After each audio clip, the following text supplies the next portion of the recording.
એક આનંદના વધામણાના વાત કરીએ, કારણ કે મને ખબર છે આ સંકલ્પ સિદ્ધ જગ્યા છે.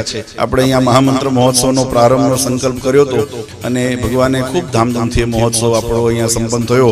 એમ મહારાજે અડધી રાતે મધ્યરાતે અનંત જીવાત્માના કલ્યાણને અર્થે વચનામૃતના જે પ્રારંભ કર્યો એ આ ગઢપુરમાંથી કરેલો છે.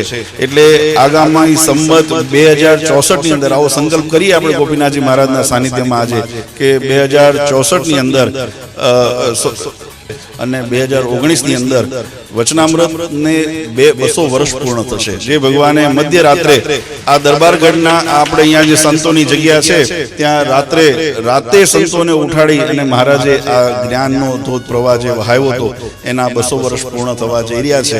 તો આગામી એ 2019 ની અંદર આપણે ધામધૂમથી આ જ ગઢપુર ધામની અંદર ગોપીનાથજી મહારાજના સાનિધ્યની અંદર વચનામૃત દ્વિશતાબ્દી મહોત્સવ આપણે ધામધૂમથી ઉજવવો છે. એટલા માટે આજે અહીંયા જાહેર કરીએ છીએ.